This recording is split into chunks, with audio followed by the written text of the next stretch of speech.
Simulan na natin ang balitaan. Narito ang malalaki at makabuluhang balita ngayong araw.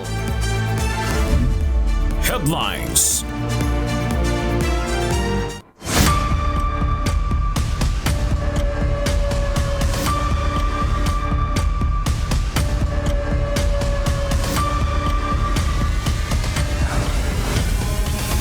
Vice President Sara Duterte, impeachment trial.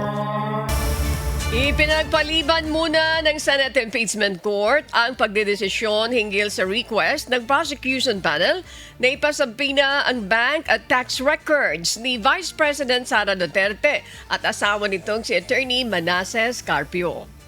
Matapos ang isinagawang closed-door caucus kahapon ng Senator Judges, inanunsyo ni Senate Impeachment Court Presiding Officer Senator Chis Escudero nasa Lunes na lamang July 20 nila ilalabas ang desisyon hinggil dito.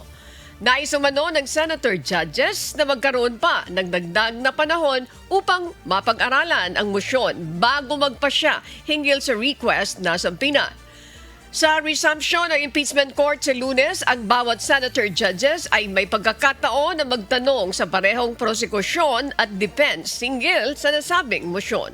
Hataw Balita ngayon. Iginit ng House Prosecution na may natatanging kapangyarihan ng Senate Impeachment Court na magpasya kung anong mga ebidensya ang kailangan sa paglilitis kay Vice President Sara Duterte. Ayon kay House Prosecutor Chel Jokno, hindi maaaring limitahan ng anumang batas o administratibong panuntunan ang kapangyarihang iginagawad ng konstitusyon sa impeachment court. The Constitution, Your Honors, please, vests this impeachment court with extraordinary powers. Tanging ang hukumang ito lamang ang may kapangyarihang magpasya kung ang mga pinakamataas na pinuno ng ating bansa ay karapat-dapat pa rin manungkulan. Because this power comes directly from the Constitution, no one, no person, no law, no administrative rule can limit or supersede it. Binigyang din niya na kinikilala ng Bank Secrecy Law ang impeachment bilang isa sa mga exception sa pagiging confidential ng mga bank records. Git pa ng prosecution, hindi rin hadlang ang Anti-Money Laundering Act at Data Privacy Act sa pagkuha ng mga dokumentong kailangan sa impeachment trial. Kahit ang Bank Secrecy Law po ay sumusunod at tumatalima sa impeachment court. The law explicitly states, and I quote its pertinent portions, all deposits are hereby considered as of an absolutely confidential nature except in cases of impeachment. Samantala, tinutulan naman ng depensa ang mosyon at iginit na isa lamang itong fishing expedition o paghahanap ng ebidensyang walang matibay na batayan. The issue before the impeachment court today is not whether you possess the power to issue a subpoena. The real issue is whether such power may be exercised in a manner that disregards due process and compels the production of documents and information beyond what is allowed by law. Your Honors, jurisprudence provides that for a subpoena to be valid, it must comply with twin requirements of 1, definiteness, and 2, relevance. Particularly, Your Honors, when a subpoena becomes oppressive, when it is unreasonable, and when it is merely issued for the very purpose that there is a hope that somewhere, somehow, something incriminating will come out, it ceases to be an instrument of justice. It becomes a weapon of a fishing expedition. And that is exactly what confronts this very court today. Dagdag pa niya, bagamat may kapangyarihan ng impeachment court, hindi ito maaaring gamiting dahilan upang malabag ang batas o maisantabi ang karapatang pinangangalagaan ng konstitusyon. No one is above the law. But in the same manner, no one must fall below or be outside the protection of the law. Impeachment is indeed a powerful constitutional tool. But Your Honors, impeachment is not a magic word or a magic wand that one can just wave to transform an illegal act into a legal act, to transform unlawful access to lawful access. That is not what the Constitution contemplates. That is not what the laws enacted by Congress contemplate. And that is not something that the Honorable Impeachment Court should allow. Hataw Balita ngayon. Nanindigan ng House Prosecution na mahalaga ang mga bank at tax records ni Vice President Sara Duterte mula pa nung siya ay Vice Mayor at Mayor ng Davao City sa nagpapatuloy na impeachment trial laban dito. Sa ika-6 na araw ng paglilitis, sinabi ni House Prosecutor Chel Diokno na nakabatay ang kanilang mosyon sa ulat ng Anti-Money Laundering Council o AMLAC na nagsabing lumaki ang mga financial transaction ng pangalawang Pangulo mula 2007 hanggang 2013. Anya, umaabot sa mahigit 3 bilyong piso ang kabuang financial activity ni Duterte sa panahong naglilingkod siya bilang lokal na opisyal. Gate pa ni Diokno, may direktang kaugnayan ang mga dokumentong ito sa article of impeachment na tumutukoy sa umano'y hindi maipaliwanag na yaman ng Vice-Presidente. Nilinaw naman niya na hindi nila hinihiling sa hukuman na maniwala agad sa ulat ng AMLAC. Sa halip ay hinihiling ng prosecution na makuha ang mga bank records, AMLAC reports at mga dokumento mula sa Bureau of Internal Revenue upang mabusisi ang mga ito. Simple lang po ang isyong kinakaharap natin ngayong hapon na ito. Pero napakabigat.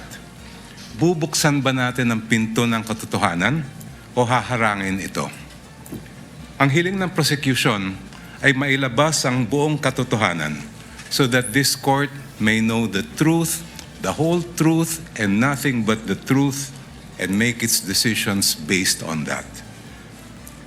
That is why we have requested the issuance of subpoena duces tecum for the bank records, tax records, and Anti-Money Laundering Council reports relating to Vice President Sara Duterte and her husband, Attorney Mans Carpio. Bilang suporta sa kanilang mosyon, binanggit ni Diokno ang impeachment trial ni dating Chief Justice Renato Corona noong 2012. Anya, pinayagan din noon ng impeachment court na masuri ang mga bank records ni Corona. Dahil dito, giit ng prosekusyon na makatarungan ding payagan ang pagkuha sa mga bank at tax records ni Vice President Duterte at ng kanyang asawang si Manasseh Carpio. Sa impeachment ni dating Chief Justice Renato Corona, tinanggap ng hukumang ito ang mga ebidensyang nakalap bago pa man siya naupo bilang punong hukom. I believe it was then Senator Judge, now presiding officer Francis Escudero, who raised the question, will the impeachment court consider only Corona's acts as Chief Justice? This after observing that some exhibits predated his appointment as Chief Justice. This matter was taken up in caucus, after which this court decided to allow such evidence. Hataw Balita ngayon. Handa ang defense team ni Vice President Sara Duterte kung anuman ang magiging desisyon ng Senate Impeachment Court hinggil sa request ng prosekusyon na ipasabina ang bank at tax records ng Vice Presidente at ng kanyang asawa na si Attorney Manasseh Carpio. Ayon sa tagapagsalita ng defense panel na si Attorney Michael Poa, nakahanda silang gawin ang lahat ng legal remedy sakali mang hindi pumabor sa kanila ang desisyon ng impeachment court. Siyempre po, kung ano man yung naging posisyon natin, sana we were able to justify it. We were able to show that, the issue on relevance. We discussed the issue on relevance. We discussed the issues on the various laws that prohibit certain disclosures. But whatever happens, we'll take it as it is, and we always submit ourselves to the wisdom of the court. And then also, kung hindi man natin magustuhan, there are always going to be legal remedies available. Nauna nang nanindigan ng depensa nilabag sa due process at privacy laws ng isang taxpayer kung sakaling ipapasabina ang tax records ng Vice Presidente.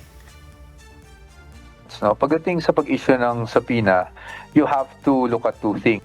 No, you have to first is definiteness. Ibig sabihin nun, kailangan particularly described kung ano yung gusto mong i-subpoena.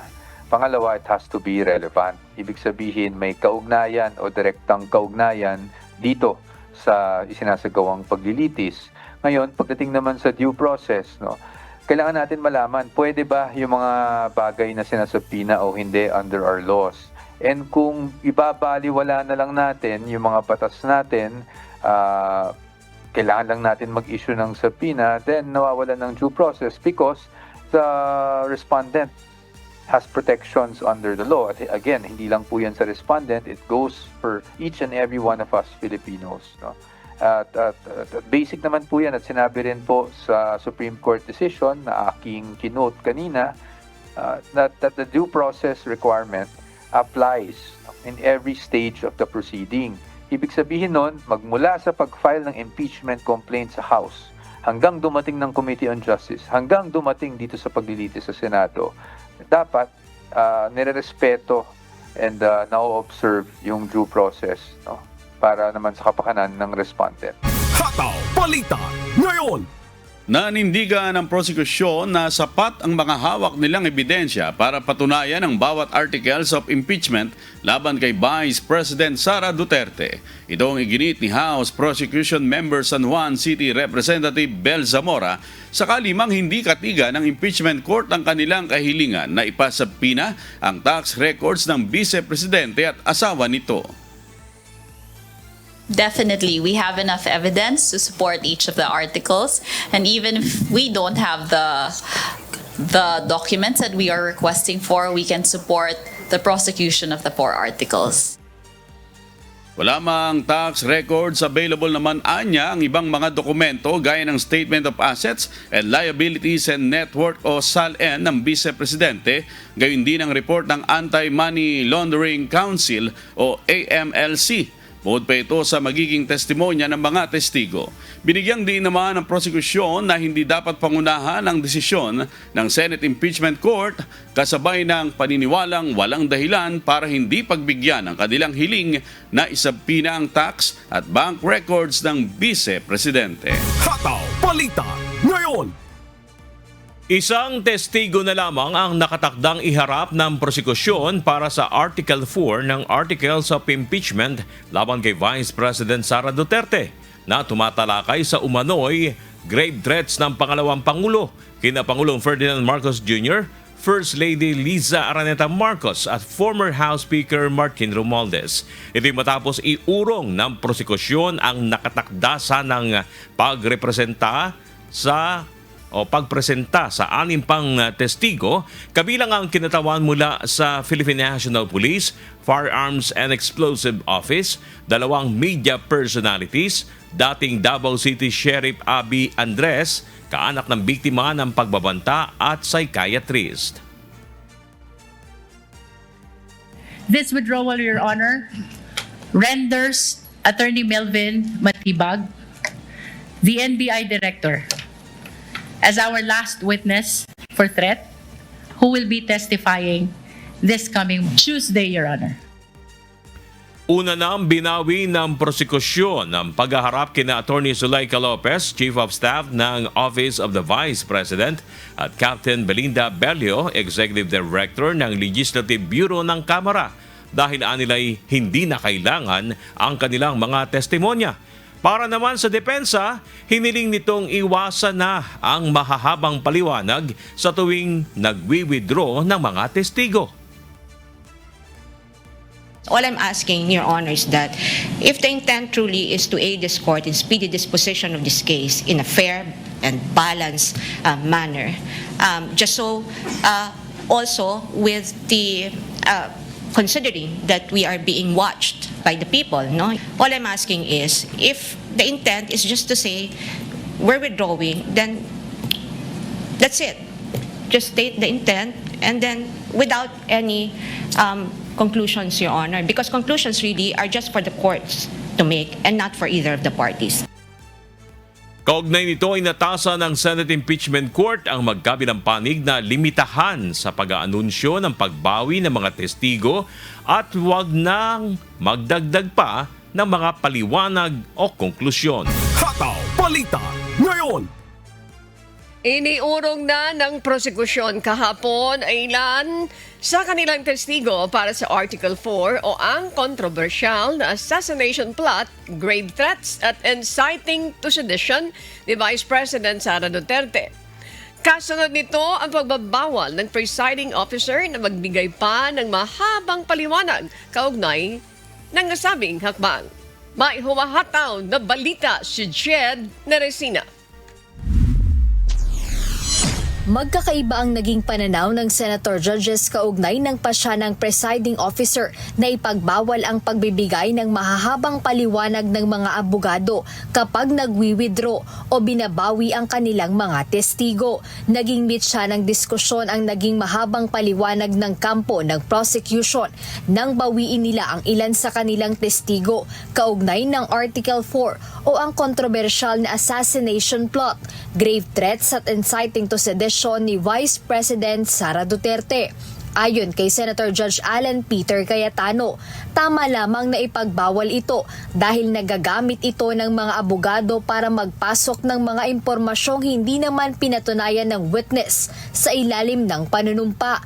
Dagdag ng senador, isang bagay rin ito na hindi maaaring matutulan ng depensa.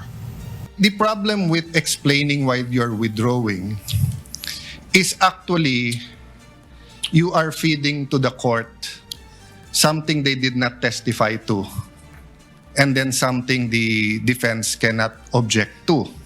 I was also observing and I was saying, kung ako yung defense, dadagdagan ko na yung witness ngayon at every time i-withdraw, may chance akong i-explain bakit wini-withdraw, then reinforce kung ano yung sinabi nung before. Sumuporta naman sa desisyon ng pamunuan si Senator Judge Pia Cayetano.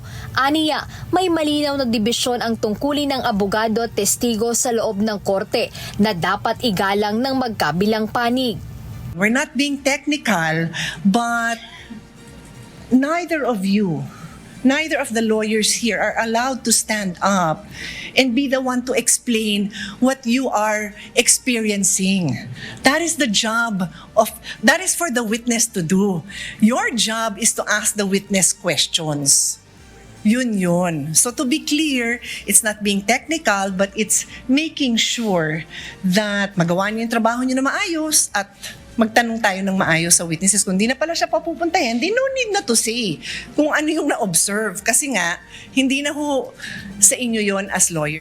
Ngunit para kay Senator Judge Francis Kiko Pangilinan, iba ang impeachment court sa mga ordinaryong korte. Ayon sa kanya, hindi dapat maging masyadong mahigpit sa mga teknikal na panuntunan upang mas maunawaan ng publiko ang nangyayari. We are not bound by technical rules, unlike court proceedings where lawyers are familiar and would really want, to make it as orderly and as technical as possible. But just a reminder to everyone that technical rules of evidence does not apply strictly in impeachment court proceedings. Precisely because nakikinig ang taong bayan, pagka-technical masyado, na sa halip na lumalabas ang bawat punto. Hindi ko sinasabing hindi dapat magsalita ang defense. In fact, yun ang original o initial na suggestion at minumungkahi ng ating presiding officer na kung gusto magsalita ng defense din para tapatan yung nabanggit ng prosecution, mas maganda sana. Sa kabila nito ay sumang-ayon pa rin si Senator Judge Pangilinan sa naging desisyon ni Senate Impeachment Court Presiding Officer Francis Chis Escudero na ipagbawal na ang ganitong mga paliwanag. Sa huli ay inamin at tinanggap din ng Presiding Officer na mayroon siyang mga naging pagkukulang o hindi napansin sa takbo ng paglilitis. Nakiusap din siya sa magkabilang panig o sa prosecution at defense team na maging alerto at maingat din. Chair in humility accepts the presiding officer's lapses in this regard, as twice pointed out by Senator Judge Pia Cayetano already. The chair will be more mindful in the future, but I also ask the parties to also be equally mindful in case the chair forgets or is not unable to point it out on the part of either party should this happen again. Jed Neresina, humahataw sa balita ngayon. Ihaharap na sa Miyerkules, July 22 ng House Prosecution Team ang mga testigo sa umano'y maling paggamit ng confidential funds ni Vice President Sara Duterte. Pero bago ito, sasalang muna si Attorney Melvin Matibag, Direktor ng National Bureau of Investigation o NBI, bilang huling testigo sa matinding pagbabanta ng Vice Presidente laban kina Pangulong Ferdinand Marcos Jr. at iba pang matataas na opisyal ng pamahalaan. May hataw na balita si Ross Salicos. Pinagbigyan na ng Senate Impeachment Court ang hiling ng prosekusyon na ipasabina ang susunod nilang mga testigo laban kay Vice President Sara Duterte kaugnay ng Article of Impeachment na maling paggamit ng confidential funds. Ihaharap sila ng prosekusyon sa susunod na Miyerkules, July 22. Ito ay ang Director ng Legislative Archives and Museum Management Service ng House of Representatives, gayon din ang 2 empleyado ng Land Bank of the Philippines. Inaakusahan si Vice President Duterte ng maanumalyang paggamit ng confidential funds na kahalaga ng 500 million pesos para sa Office of the Vice President mula 2022 hanggang 2023 at 112.5 million pesos naman para sa Department of Education noong 2023. We have to proceed immediately to the next article in accordance with the order which we submitted to the impeachment court, and the next is confidential fund. Similar to the first article which we presented, we are equally confident. We have strong evidence, and that is why we feel ready to proceed to the presentation of evidence in support of the misuse, misappropriation, and irregular disbursement of confidential fund of both the OVP and the DepEd. Samantala, sa susunod na Martes, July 21, nakatakda ng isalang ng House Prosecution Team sa witness stand ang huli nilang testigo para sa Article of Impeachment na assassination plot, grave threats at inciting to sedition ni Vice President Sara Duterte. Ito ay si Attorney Melvin Matibag, ang hepe ng National Bureau of Investigation o NBI. Matatanda ang ipinahayag ni Attorney Jeremy Lotok, dating Chief ng Cybercrime Division ng NBI, na nanguna sa investigasyon sa umano'y threat videos ni VP Duterte. Wala itong impormasyon kung may contracted assassin kaugnay ng umano'y matinding banta ng pangalawang Pangulo. Pero baka anya may impormasyon dito ang NBI Director o ang Intelligence Unit ng NBI. So panoorin nyo na lang sa Tuesday, and I'm sure you will conclude, as we have, that with the presentation of Attorney Matibag, the whole picture, the whole narrative will be clear not only to the prosecution but to you in media and to our people, na kompleto na ang narrative with the presentation of our last witness. Iniurong naman ng prosekusyon at hindi na ipepresenta ang 6 na iba pang testigo para sa assassination plot, grave threats at inciting to sedition. Partikular na ang kinatawan mula sa Philippine National Police Firearms and Explosives Office, 2 media personalities, dating Davao City Sheriff Abe Andres, kaanak ng biktima ng pagbabanta at psychiatrist. We always have to balance, and like what Attorney Lorna said, you should always know when it's the right time to stop. At sa palagay namin, ito ang pinakamagandang panahon kung saan malinaw at paulit-ulit na sinasabi na ang aming aligasyon sa Articles of Impeachment ay malinaw na patunayan na ng ebidensya. Bago ito, nauna nang iniurong ng prosekusyon ang pagpresenta kina Attorney Sulaika Lopez, Chief of Staff ng Office of the Vice President, at Captain Belinda Bello, Executive Director ng Legislative Bureau ng Kamara. Rosalie Cruz, humahataw sa balita ngayon. Naghahanda na ang depensa ni Vice President Sara Duterte para sa susunod na yugto ng impeachment trial kung saan tatalakayin na ang Article 1 na may kinalaman sa umano'y irregularidad sa paggamit ng confidential funds. Samantala, ayaw na ring maulit ng defense team ang mahahabang manifestations habang umuusad ang impeachment trial. May humahataw na balita si Evan Alvarez. Bumibilis ang usad ng impeachment trial ni Vice President Sara Duterte dahil sa pagbabawas ng mga ipepresentang testigo ng prosekusyon.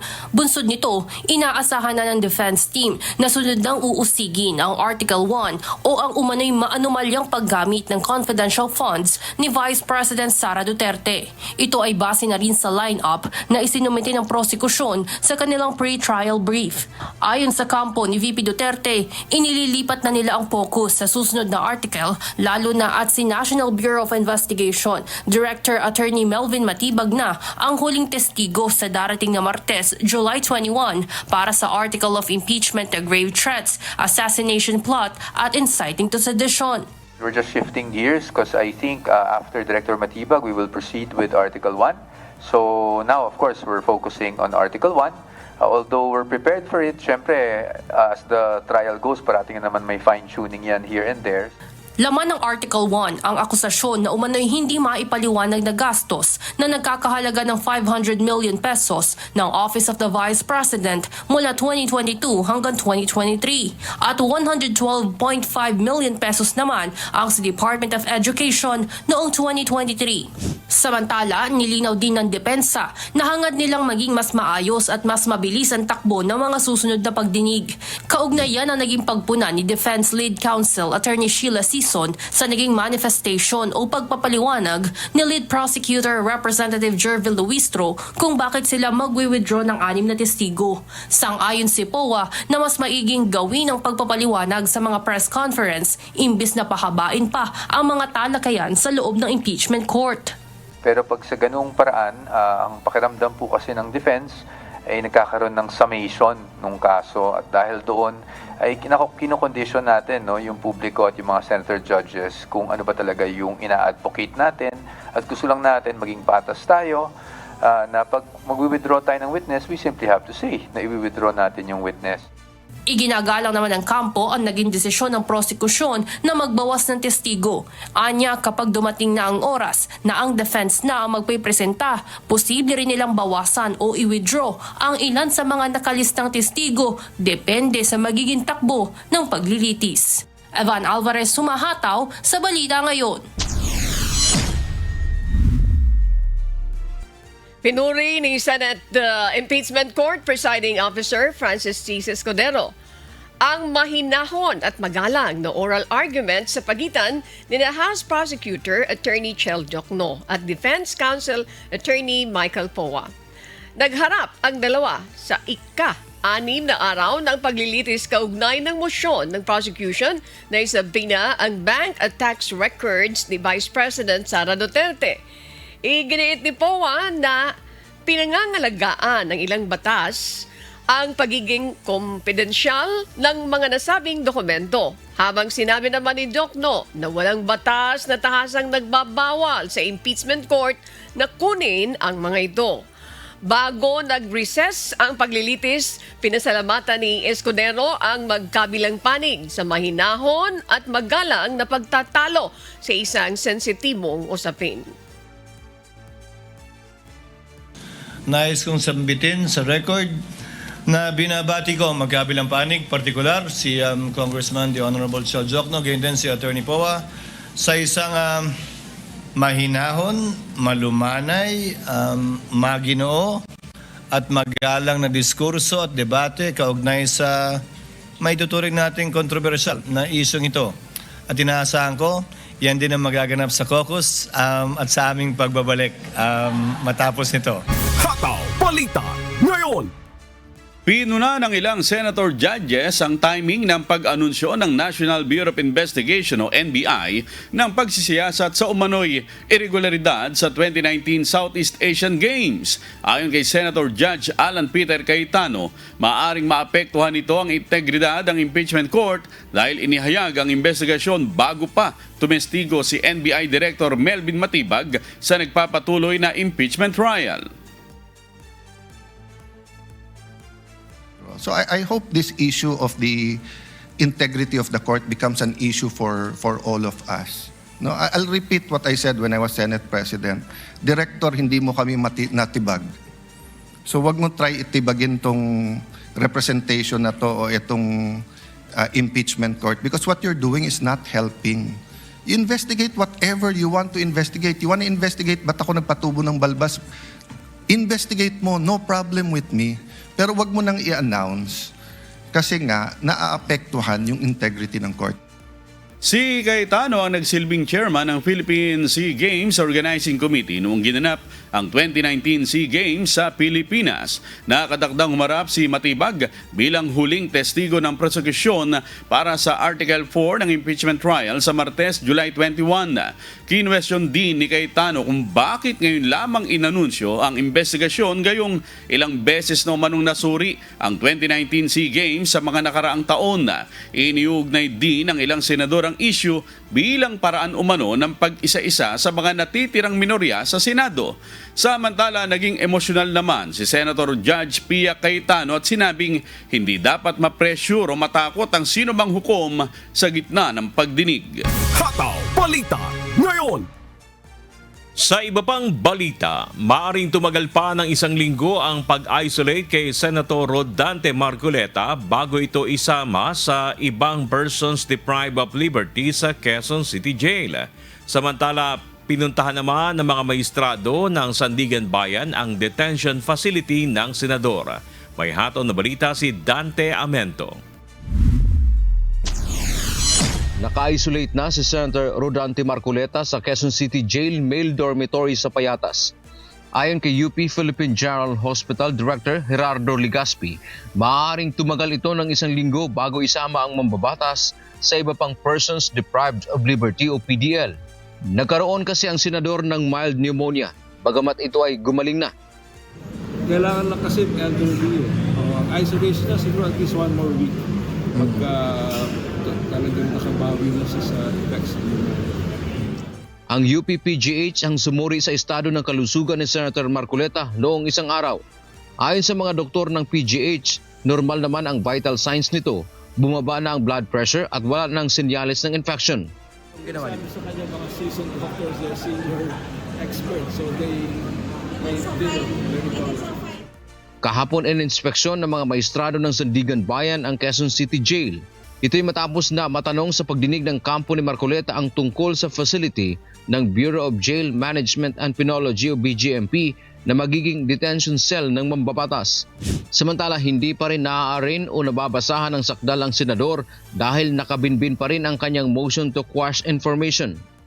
Kahapon natapos na ang arraignment sa tatlo nitong kapwa-akusado na sina dating Congressman Mike Defensor, Aristotel Veray at Joseph Espiritu na pawang nag-plead ng not guilty sa kasong plunder. Dante Amento, humahataw sa balita ngayon. National News. Umaasa si Pangulong Ferdinand Marcos Jr. na mapabibilis ang pagpapasa ng priority bills ng administrasyon. Sa gitna ito ng nagaganap na impeachment trial at nalalapit na pagdinig sa 2027 proposed budget. Kabilang sa mga panukalang batas na ito na nakabinbin sa pagtalakay ng Bicameral Conference Committee ay ang mga panukalang National Center for Geriatric Health, amyenda sa Government Assistance to Students and Teachers in Private Education Act, Assistance to Individuals in Crisis Situation o AICS Act at iba pa. Since yan po naman din ay priority bills ng Pangulo, ay umaasa po siya na ito ay mapapabilis. Kasi ito ay para talaga sa ating mga kababayan, so mas gusto niya po ito maipasa agad.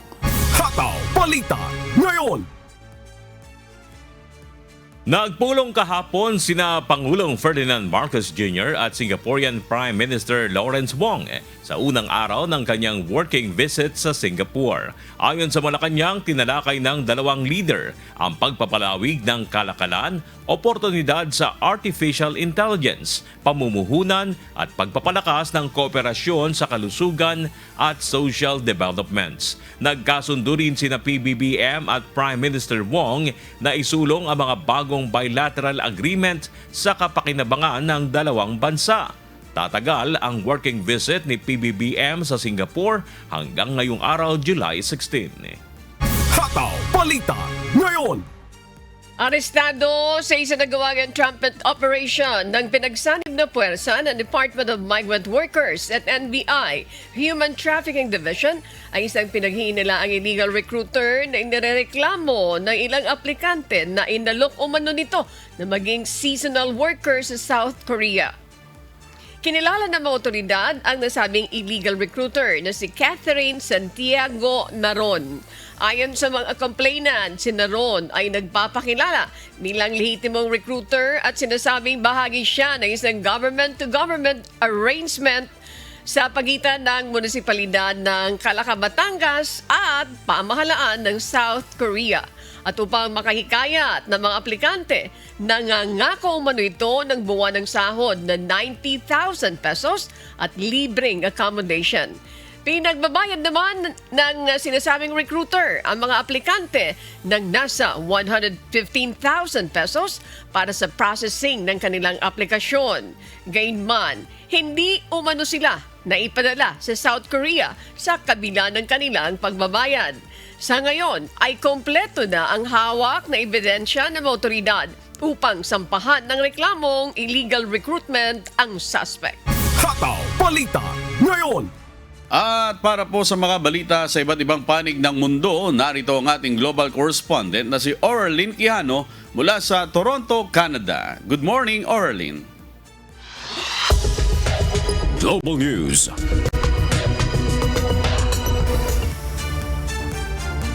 Magandang umaga sa iyo, Sherwin, at good morning sa ating mga kasangbahay. Narito ang ating Global News.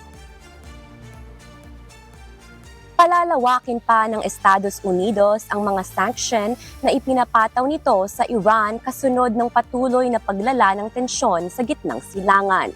Kasabay ito ng babala ni US President Donald Trump na posibleng targetin na rin ng Washington ang mga energy facilities, power plants at mga tulay ng Iran kung hindi ito babalik sa negosasyon. Subalit para sa Iran, wala nang mangyayari pang usapan. Iginiit ng Tehran na mananatiling sarado ang Strait of Hormuz at maaari pa nitong harangin ang iba pang mahalagang ruta ng langis at gas sa rehiyon. May hataw na balita si James Bontuyan. Bukod sa muling pagpapatupad ng naval blockade sa mga daungan ng Iran, inanunsyo na rin ng US Treasury Department ang pagpapalawak pa ng mga sanctions laban sa oil sector ng bansa. Kasama sa mga pinakabagong parusa ang shipping network ng oil magnate na si Mohammed Hossein Shamkhani na ayon sa Washington ay may malaking papel sa pag-e-export ng langis ng Iran at pagpapalawak nito sa pandaigdigang commodities trade. Target din ng sanksyon ng Estados Unidos ang mahigit 50 individual, kumpanya at mga sasakyang pandagat na pinaniniwala ang tumutulong sa kita ng pamahalaan ng Iran, habang i-freeze na rin ang tinatayang $130 million na digital assets na iniuugnay sa Central Bank of Iran. Ayon sa US Treasury Department, bahagi ito ng pagpapatindi ng economic pressure laban sa Iran matapos ang muling mga pag-aatake nito sa Strait of Hormuz. Kasunod ito ng muling paglulunsad ng Estados Unidos ng sunod-sunod na air at naval strikes laban sa mga target sa Iran. Umaga ng Miyerkules, muli nagsagawa ng pag-atake ang US Central Command o CENTCOM sa Coastal Defense System at cruise missile storage at launch site sa Greater Thumb Island sa loob ng 90 minuto. Ayon sa CENTCOM, paraan ito para mapahina pa ang kakayahan ng Iran na atakihin ang mga barkong dumaraan sa Strait of Hormuz. Nagbabala naman si US President Donald Trump na kung hindi babalik ang Iran sa negosasyon ay sunod na tatargetin ng US force ang mga power plant mga tulay at sa huli ay mga energy facilities ng bansa. Subalit para sa Iran, dahil sa mga ginawang pag-atake ng US ay tuluyan ng nasira ang negosasyon sa pagitan ng dalawang bansa. با اقدامی که امشب اعلام کرد انجام میده و اون هم خاتمه رفع محاصره دریایی علیه جمهوری اسلامی ایران هست، تمامی تعهدات خودش رو تحت یادداشت تفاهم اسلام آباد زیر پا گذاشت. البته مهمتر از این اقدامات تهاجمی و همچنین Ayon pa kay Iranian Deputy Foreign Minister Kazem Garibabadi, wala ng obligasyon ng Iran na sundin pa ang kasunduan dahil US ang unang lumabag dito. حقوقات دریافت کرده. در چنین شرایطی جمهوری اسلامی ایران هیچ تعهدی رو احساس نمی‌کنه، چون شما ببینید دیگه یادداشت تفاهمی وجود نداره که بخوایم راجع به اون صحبت بکنیم. یعنی آمریکا تمام اقدامات لازم رو برای متلاشی کردن یادداشت تفاهم انجام داده و هیچ کشوری انتظار نباید داشته باشه از جمهوری اسلامی ایران که صحبت از انجام و یا اجرای تعهدات ایران تحت این یادداشت تفاهم بکنه. Para rin kay Iranian Foreign Minister Abbas Araghchi, hindi maaaring akusahan ng Estados Unidos ang Iran ng paglabag sa MOU dahil ang Amerika umano ang laging hindi tumutupad sa kasunduan gaya na lang ng patuloy na sanction ng Treasury Department sa Iran. Nagpahayag naman ng kahandaan ng Islamic Revolutionary Guard Corps o IRGC para ipagtanggol ang bansa laban sa patuloy na panggigipit ng kalaban. Muli ring nagpakawala ang Iran ng mga missile at drone laban sa mga base militar ng Amerika sa Jordan, Kuwait at Bahrain. Nanindigan din ng Iran na mananatiling sarado ang Strait of Hormuz hanggat hindi tumitigil ang agresyon ng Amerika.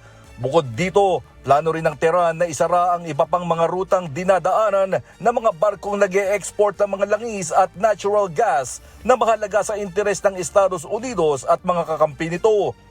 Git ng Tehran, ang Washington ang may pananagutan sa pinakabagong paglala ng tensyon dahil sa muling paglulunsad nito ng mga pag-atake at mas mahigpit na economic pressure. Samantala, nagpahayag ng matinding pag-aalala ang United Nations sa patuloy na paglala ng labanan. Babala ni UN Secretary General Antonio Gutierrez ang paggagambala sa daloy ng langis, pagkain, gamot at iba pang mahalagang supply dahil sa krisis sa Strait of Hormuz ay maaari magdulot ng malawakang epekto sa ekonomiya ng buong mundo. James Bontuyan, humahataw sa balita ngayon.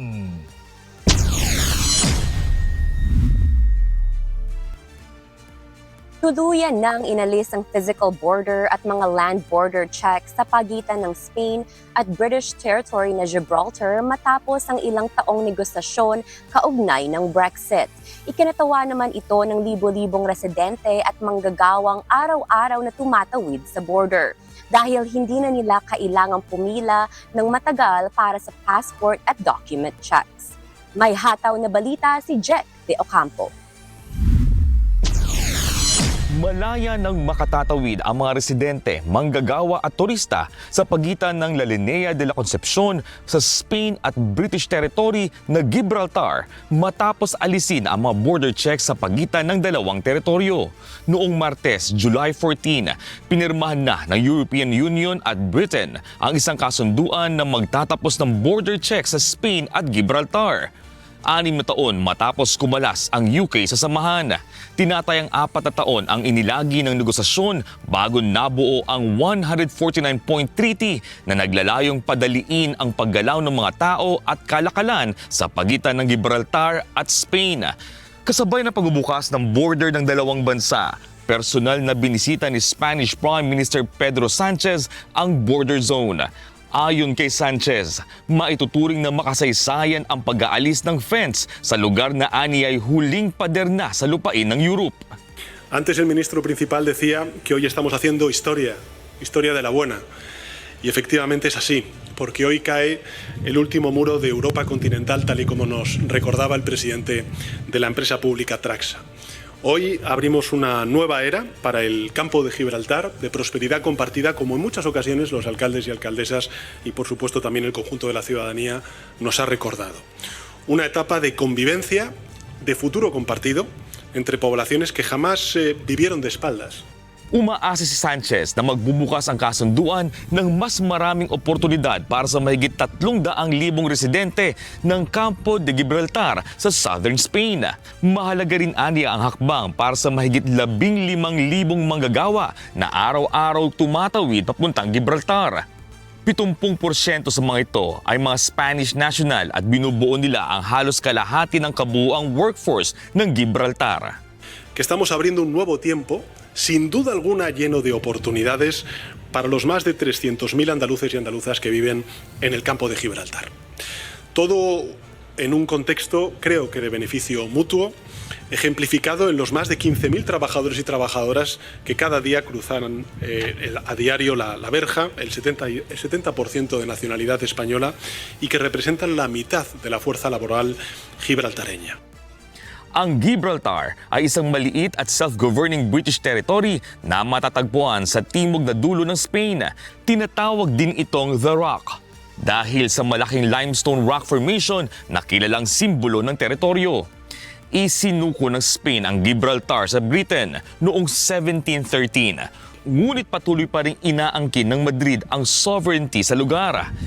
Hindi nilulutas ng bagong kasunduan ang usapin sa pagmamay-ari ng teritoryo. Ngunit inaalis nito ang matagal ng hadlang sa mga residente at manggagawa sa magkabilang panig. Noong 1969, ipinasara ng pamahalaan ng dating Spanish dictator na si Francisco Franco ang border matapos piliin ng mga residente ng Gibraltar na manatiling nasa ilalim ng Britain. Umabot sa 13 taon ang pag-asara at naging dahilan ito ng pagkakahiwalay ng mga pamilya at pagkaputol ng hanap buhay ng ilang manggagawa. Kahit muli itong binuksan, madalas pa rin nagkakaroon ng mahabang pila dahil sa masusing pag-check ng passport at iba pang dokumento, lalo na kapag may tensyon sa pagitan ng Spain at Britain. Para sa mga customs officer at regular na tumatawid sa border, malaking pagbabago ang pag-aalis sa mahabang pila. Bueno, va a ser un cambio drástico, yo creo que para bien, ¿no? Porque ya no vamos a tener que depender de que si hay cola, si no hay cola para entrar, para salir. Entonces vamos a poder disfrutar de poder venir lo mismo nosotros hacia España y los españoles y los europeos que vienen de turismo a España pues puedan cruzar sin problemas hasta Gibraltar. Ikinatuwa rin ng ilang residente ang kasunduan dahil matagal na nilang ipinaglalaban ang mas maluwag na pagtawid sa border. Lo vivimos de una manera muy emocionante porque nosotros los dos hemos luchado mucho por esto, hemos estado en Inglaterra en todos los marches, en todas las manifestaciones que han hecho para conseguir por lo menos este acuerdo, ¿no? Sa ilalim ng bagong kasunduan, maaaring tumawid ang mga residente ng Gibraltar gamit ang kanilang residence card nang hindi na kailangang tatakan ng passport. Maaari namang gumamit ang mga Spanish citizen ng kanilang government identity card. Sa praktikal na paraan, mapapabilang ang Gibraltar sa Schengen-free travel area ng Europa, pero mananatili ang dual border check sa Gibraltar Airport at Port. Ang mga pasaherong darating mula sa mga bansang nasa labas ng Schengen area, kabilang ang United Kingdom, ay kailangang dumaan sa checking ng mga opisyal ng Gibraltar at Spain. Mayroon ding mga facial recognition camera at karagdagang closed-circuit television camera sa mga entry point upang mapanatili ang seguridad kahit wala na ang pisikal na bakod. Inaasahang makatutulong ang mas maluwag na border sa pag-recruit at pagpapanatili ng mga manggagawa, pagpapalakas ng turismo at mas malawak na kalakalan sa pagitan ng Gibraltar, Spain at European Union. Umaasa naman ang mga residente na mas lalo pang mapapadali ang pagtawid habang tuluyang ipinatutupad ang bagong sistema. Vamos a ver conforme pasa el tiempo, vamos a ver cómo se va mejorando las cosas. Date cuenta que es muy pronto y yo creo que a poco se irá mejorando las cosas, creo yo. Sa kabila ng makasaysayang pag-aalis sa border, sinabi ng mga opisyal na kailangan pa rin subaybayan ang implementasyon ng kasunduan upang matiyak ang seguridad, maayos na paggalaw ng kalakalan at tuloy-tuloy na malayang pagtawid ng mga tao. Jack De Ocampo, humahataw sa balita ngayon.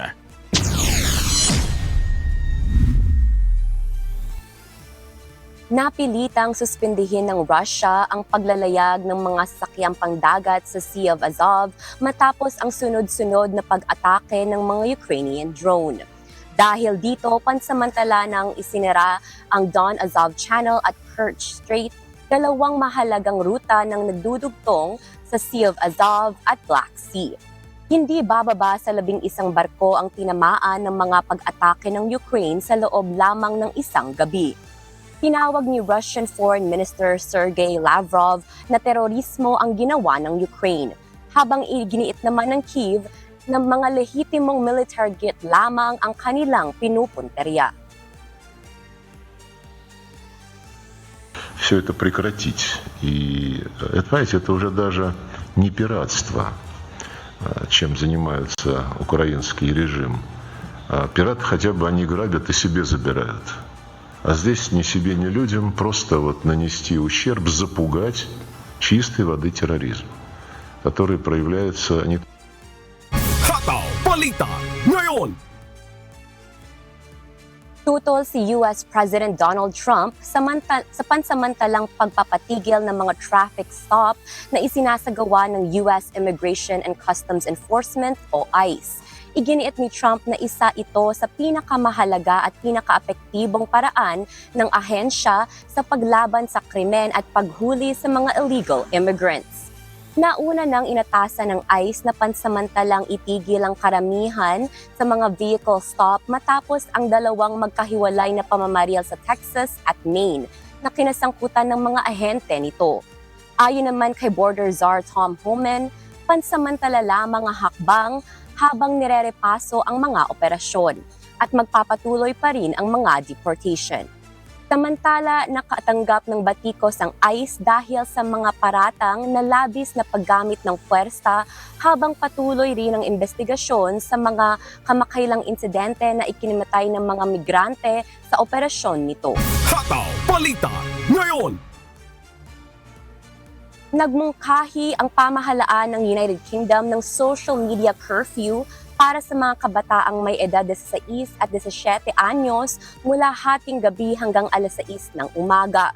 Sa ilalim ng panukala, otomatikong hindi ma-access ang mga application gaya ng Instagram, TikTok at YouTube sa mga oras na ito, bagamat maaari pa rin itong i-on ng mga gumagamit sa pamamagitan ng pagbabago ng settings. Plano rin ng pamahalaan na i-disable ang mga feature tulad ng autoplay at infinite scroll upang mabawasan ang sobrang paggamit ng social media. Layunin ng hakbang na mapabuti ang tulog at focus ng mga ito sa pag-aaral, gayon din upang mabigyan sila ng mas maraming oras kasama ang kanilang mga pamilya. Hataw Balita ngayon! Isang individual ang nasawi habang 3 pa ang hinahanap matapos tumaob ang isang pontoon boat malapit sa Alcatraz Island sa San Francisco, California. Ayon sa mga otoridad, 20 ang sakay ng bangka na karamihan ay magkakapamilya at nagsasagawa ng isang memorial service nang maganap ang insidente. 3 rin ang nasugatan at dinala sa ospital habang ligtas namang nakabalik ang 13 pang pasahero. Patuloy ang search and rescue operation ng San Francisco Fire Department at US Coast Guard habang iniimbestigahan din ang sanhi ng pagkataob ng bangka. Hataw Balita ngayon! Inaprubahan na ng European Union ang bagong mga panuntunan upang palakasin ang karapatan ng mga pasahero sa mga biyahe sa eroplano. Sa ilalim ng reforma, maaari nang itabi ng mga magulang ang kanilang mga anak na wala pang 14 na taong gulang nang walang dagdag na bayad. Gayon din, papayagan ng maupo sa tabi ng mga buntis o may kapansanan ang kanilang kasama nang wala ring dagdag na bayarin. Oobligahin din ng mga airline na itama ng libre ang mga maling pangalan ng pasahero sa tiket at magbigay ng printed boarding pass nang walang karagdagang singil. Mas papadaliin din ang paghahabol ng kompensasyon sa mga naantala o nakanselang biyahe, kasama ang pagbibigay ng mas malinaw na impormasyon tungkol sa mga karapatan ng mga pasahero. Sa oras naman ng pagkaantala ng biyahe, dapat ay bigyan ang mga pasahero ng pagkain, inumin, at kung kinakailangan ay libreng accommodation at transportation papunta at pabalik sa hotel. Ang reforma sa air travel rights ay sisimulang ipatupad sa kalagitnaan ng taong 2027. Hataw Balita ngayon! At yan po ang mga balita mula sa iba't ibang panig ng mundo. Mula rito sa Toronto, Canada, ako si Orlin Quijano. Magandang araw.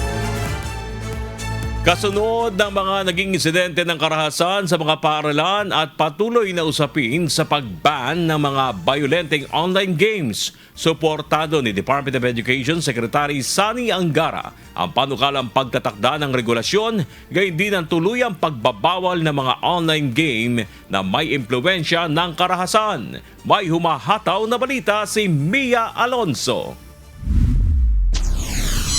Sa gitna ng tumitinding pangamba sa mga insidente ng karahasan sa mga paaralan, bukas ang Department of Education sa mas mahigpit na pagtatakda ng mga regulasyon o ang tuluyang pagbabawal sa mga online game na naglalaman ng matinding karahasan na maaaring ma-adapt ng mga kabataan. Well, hindi ako expert dyan, no? Pero definitely yung mga damaging, nagsabi na si Pangulong Marcos na if we have to ban them, we should ban them. Ang point niya, makinig tayo sa mga eksperto dahil sila yung may experience dito. Yung ibang games, like I think yung Gore Box, very violent talaga yun eh. Dahil yung punto nung laro na yun is mag-organize as gangs and to inflict harm upon the other. So yun talaga, palagay ko yung mga ganun dapat i-ban or i-regulate na talaga. Aminado ang kalihim na dumadalas pa rin ang mga ulat ng insidente ng karahasan sa eskwelahan dahil na rin sa impluwensya ng social media at iba pang mga nakikita online. Sabi nga ng eksperto, dala rin ng exposure sa mga damaging social media sites at mga yung mga masasamang impluwensya, tsaka yung mga groomers, yung mga terrorist groups online actively recruiting na. So sa amin, we're trying to limit yung exposure ng mga bata dyan. Bukod dito, binigyang diin din ng DepEd Secretary ang kahalagahan ng mas malakas na presensya ng pulisya sa mga paaralan.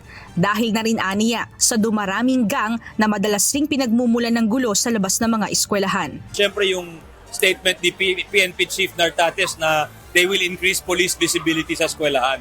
Kasi nakita rin po natin yung gang activity, yung pag dumadami din ng gangs, ang sumali sa gangs. Yung iba nagmula pa sa pandemya at nag-continue dito. So, minsan yung nagsispill over sa labas ng eskwelahan, yung mga insidente, nagkakaroon ng kainitan sa loob ng classroom, pero tinutuloy sa labas at saka mas madami na. Minsan kasama na yung hindi estudyante. So, yun, very important na yung police visibility kasi pag nakikita na yung police, hindi na sila nag-assemble. Kaugnay nito, inihayag din ng kalihim na kasama sa mga hakbang ang tuloy-tuloy na pagpapalakas pa ng seguridad sa mga paaralan.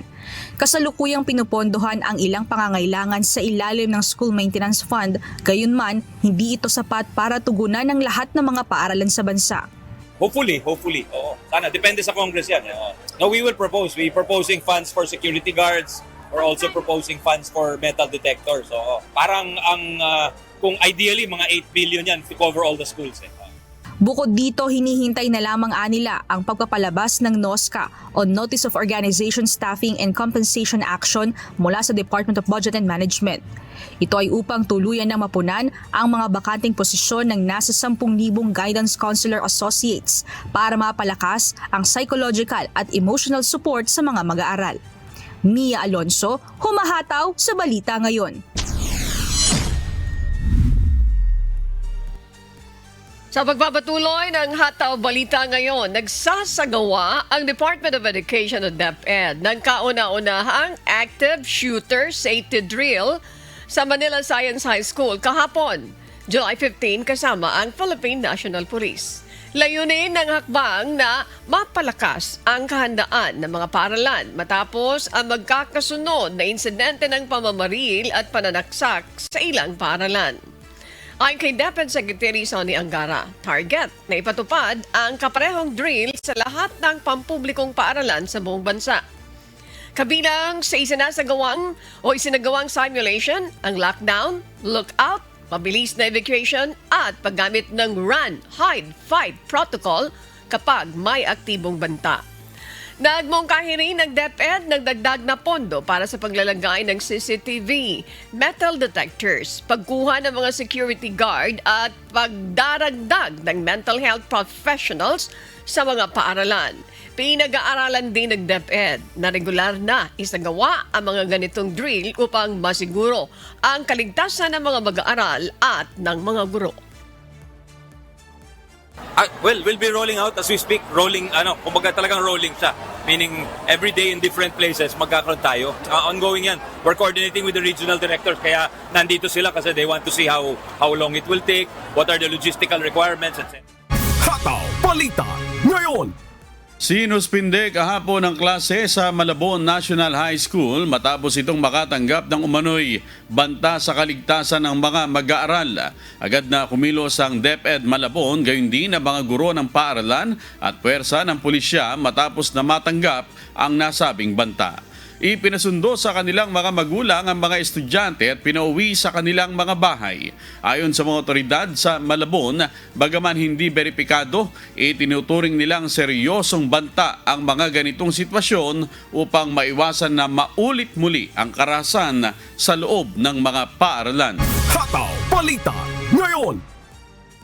Pansamantalang sinuspinde ng Metropolitan Manila Development Authority o MMDA ang head ng kanilang Special Operations Group Task Force for Clearing Head, Gabriel Go, matapos na maging usap-usapan sa social media ang ginawa nitong panghuhuli sa isang teacher na nagmomotor na nahuling walang helmet.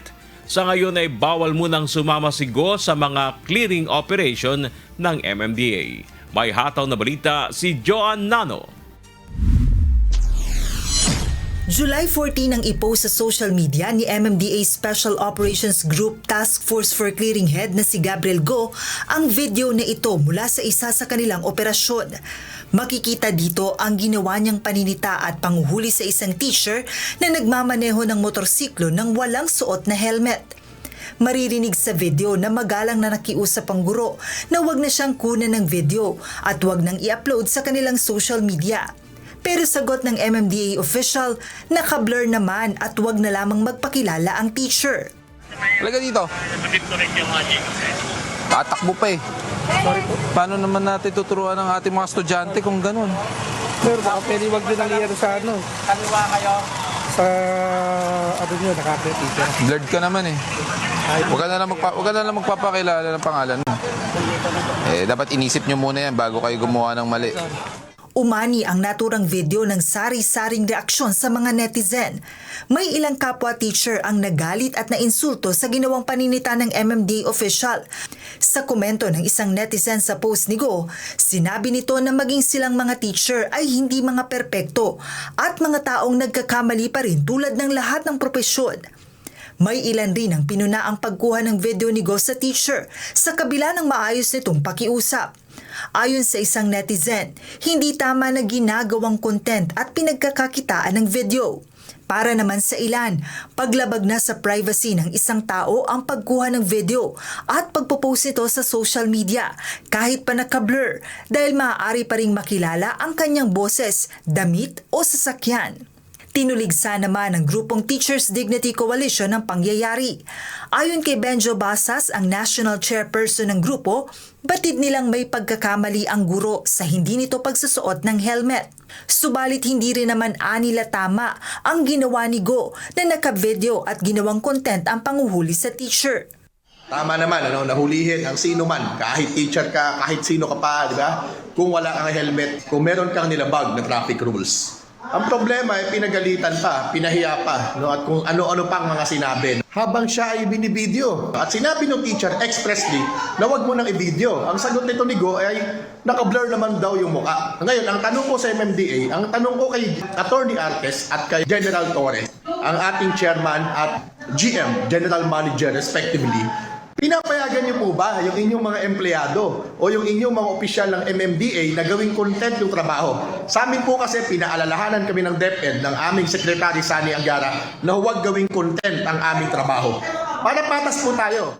Bagaman may mga tumutuligsa, may ilan naman sa mga nag-comment ang sinabing tama lamang ang ginawa ni Go. Nagpadala ng liham ang Teachers Dignity Coalition sa MMDA hinggil sa insidente.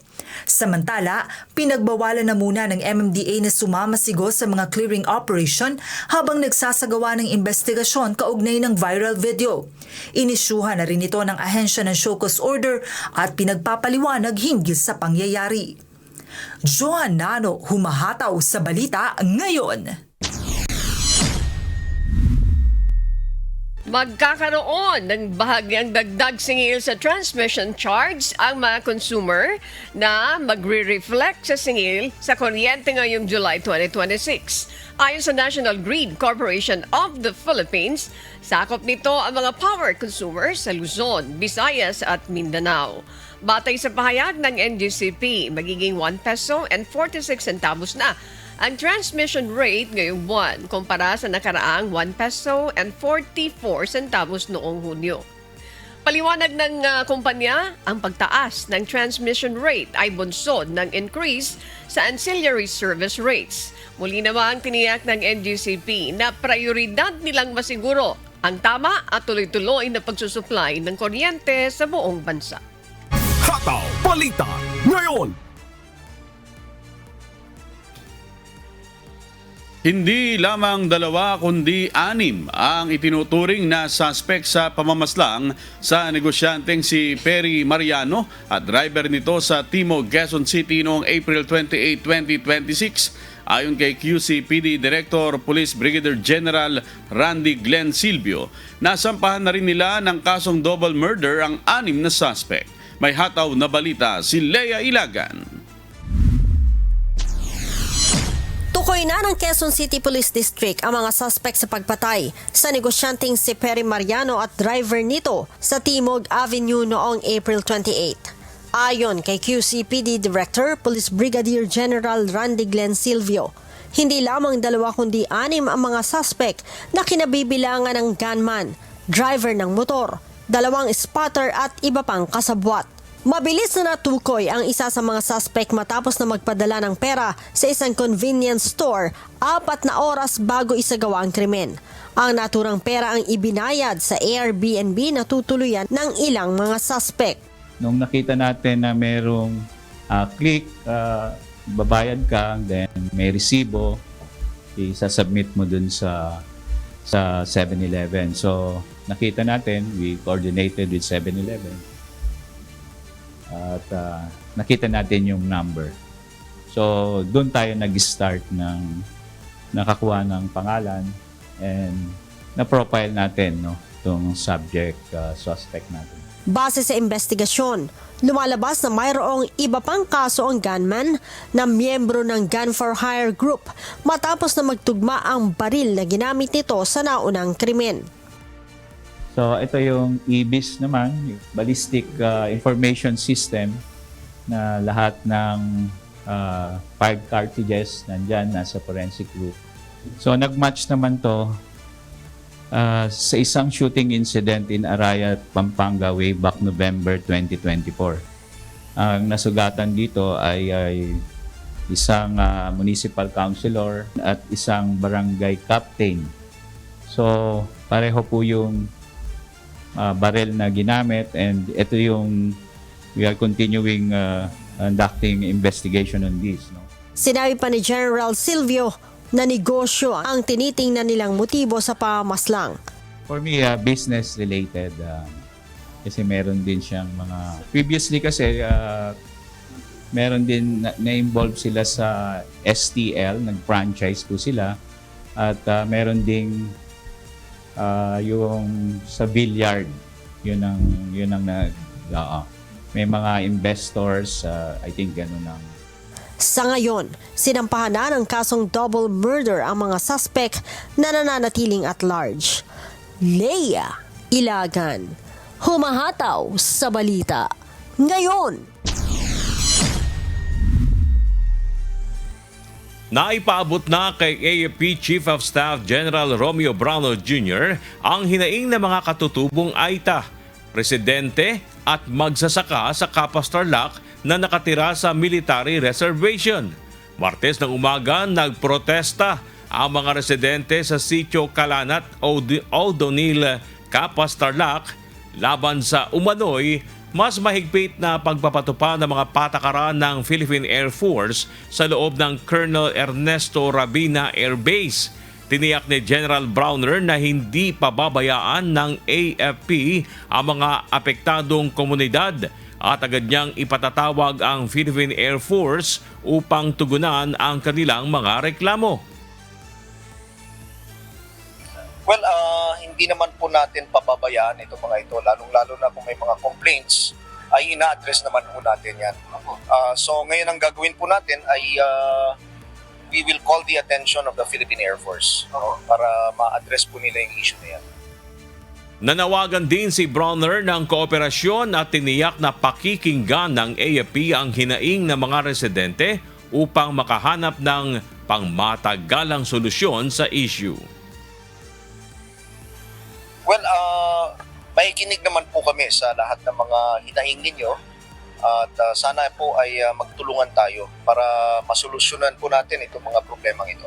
Hataw Balita ngayon! Nagsimula na kaninang hating gabi ang election period sa Bangsamoro Autonomous Region and Muslim Mindanao o BARN na tatagal hanggang September 29 ngayong taon.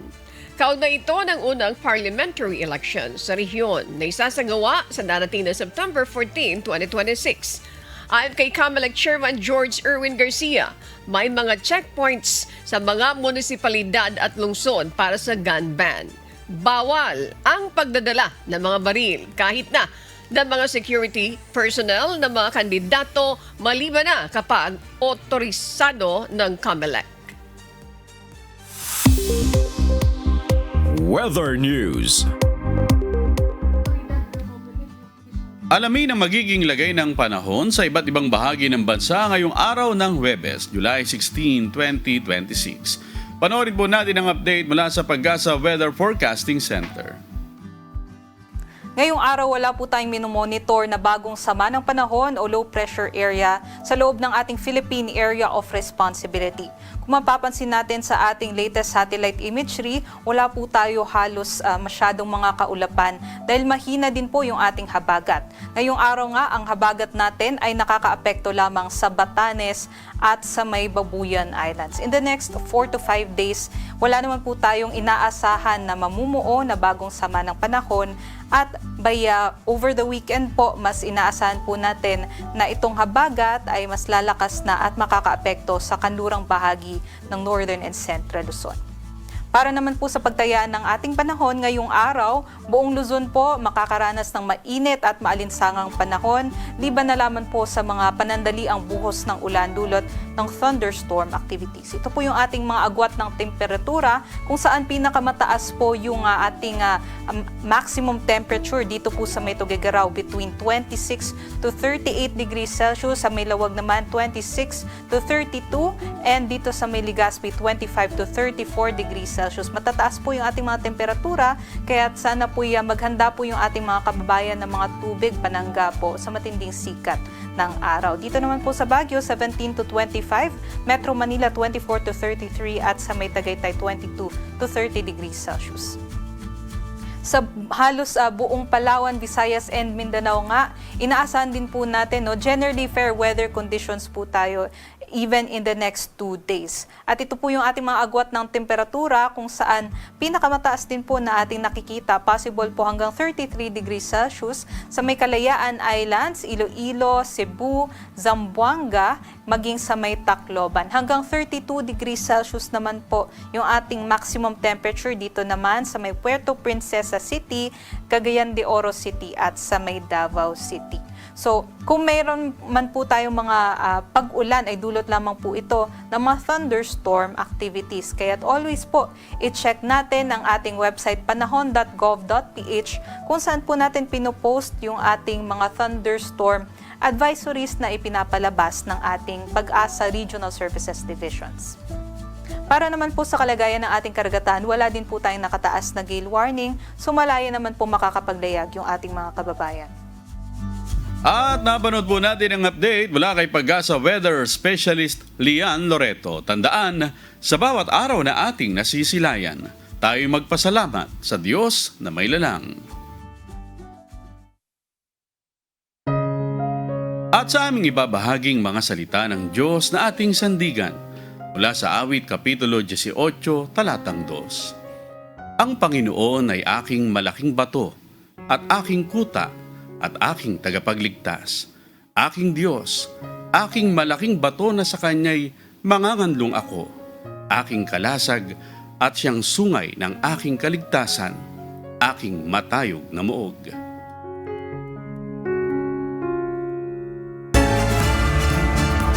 At yan po ang mga humahataw na balita ngayong umaga ng Huwebes, ika-6 sa buwan ng Hulyo 2026. Ako po inyong amigo, Sherwin Kulubong. Sa ngalan ng lahat ng buo-buo ng UNTV News and Rescue, UNTV Radio Libertad 1350 at ang ating mga correspondent mula sa Pilipinas at sa iba't ibang panig ng mundo. Ako naman po si Bernard Danis. Wala nang bate. Sabi ni Ma'am Joanne Nano, Sarah, Alex, Christian, ayan, Jerickson, at saka Aljan, and Races. Si Sis Glenda, good morning. Sa tama na daw. Okay. At maraming salamat po dito sa UNTV at UNTV Radio La Verdad 1350. Diyos ang aming sandigan, serbisyo publiko ang aming pinahalagahan. Ako naman po si Annie Rentoy. Susunod na po ang Good Morning, Kuya. Salamat po sa Diyos at magandang umaga.